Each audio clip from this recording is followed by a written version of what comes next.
सोचिए, जब हम इंटरनेट पे कुछ भी भेजते हैं, कोई मैसेज, कोई फोटो, तो हम बस ये मानकर चलते हैं कि वो जैसा भेजा है बिल्कुल वैसा ही पहुंच जाएगा, है ना? पर कभी सोचा है कि पर्दे के पीछे होता क्या है?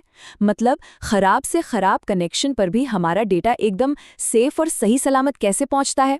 आज हम उन्हीं खुफिया प्रोटोकॉल्स की दुनिया में चलेंगे जो हमारे डिजिटल कम्युनिकेशन को इतना भरोसेमंद बनाते हैं। तो ठीक है, चलिए शुरू करते हैं। ये रहा हमारा आज का रोड मैप। हम देखेंगे कि कैसे एक आइडिया एक बहुत ही सिंपल शुरुआत से निकलकर एक बेहद सोफिस्टिकेटेड सॉल्यूशन तक पहुंचता है। तो सबसे पहले बात करते हैं कि आखिर प्रॉब्लम है क्या। देखिए, इंटरनेट कोई परफेक्ट जगह तो है नहीं। कभी कनेक्शन धीमे हो जाते हैं, कभी डेटा के पैकेट्स कहीं खो जाते हैं या फिर गलत ऑर्डर में पहुंच जाते हैं।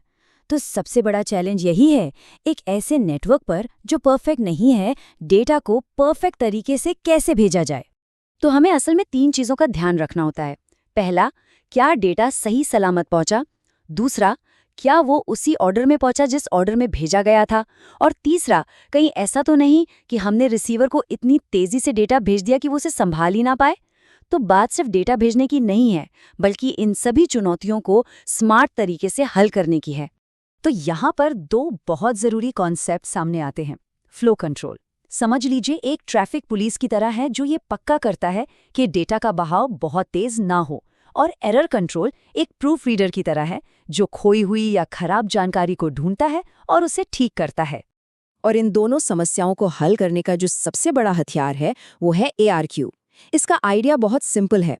अगर आपको कंफर्मेशन नहीं मिलता कि आपका मैसेज पहुंच गया है तो आप उसे दोबारा भेज देते हैं। यही वो मैकेनिज्म है जो उन सभी प्रोटोकॉल्स की नींव है जिनकी हम आगे बात करने वाले हैं। तो चलिए इस समस्या को सुलझाने की हमारी पहली कोशिश को देखते हैं, जो कि सबसे सीधा साधा तरीका है। स्टॉप एंड वेट का लॉजिक बहुत ही आसान है।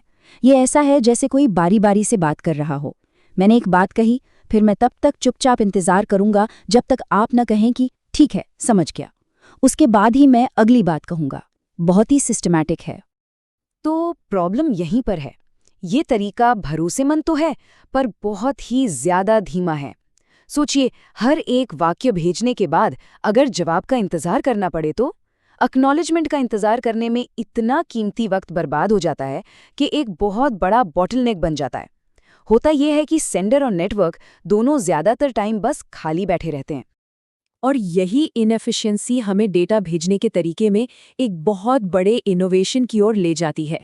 यहाँ पर एंट्री होती है पाइपलाइनिंग की। मतलब इंतजार क्यों करना, एक साथ कई काम शुरू क्यों नहीं कर सकते। नेटवर्किंग की भाषा में इसका मतलब है हर एक फ्रेम के लिए ओके का इंतजार किए बिना एक के बाद एक कई डेटा फ्रेम भेजते जाना।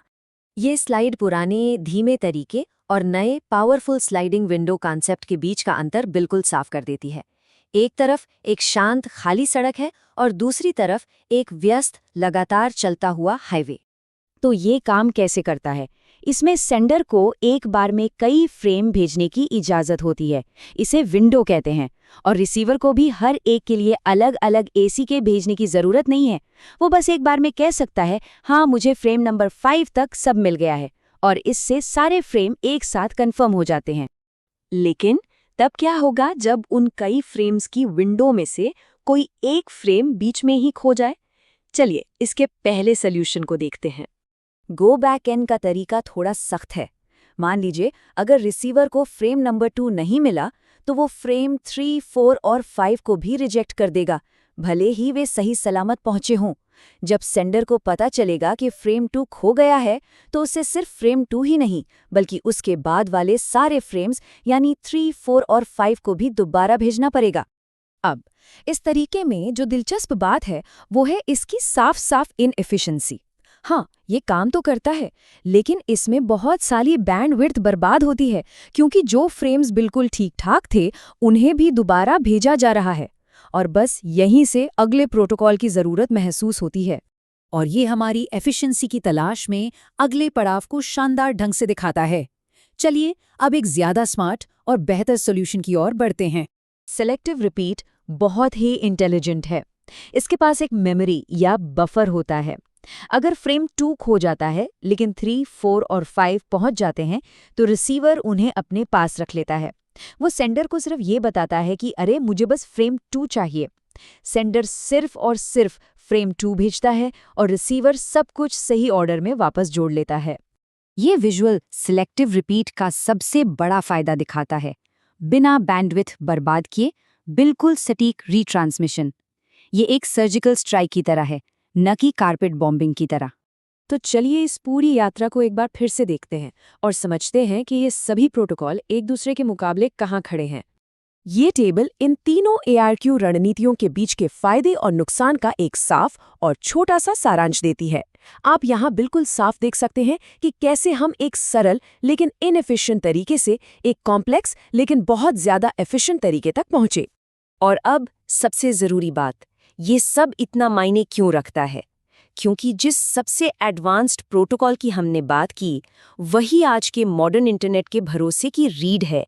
हर बार जब हम कोई वेब पेज लोड करते हैं, तो पर्दे के पीछे सेलेक्टिव रिपीट ही काम कर रहा होता है, ये पक्का करने के लिए कि डेटा हम तक सही सलामत पहुंचे। और हम आज की बात इस एक सवाल के साथ खत्म करते हैं।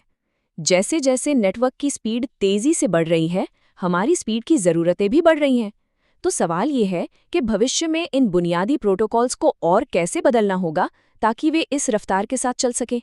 ये एक बहुत ही दिलचस्प सवाल है सोचने के लिए।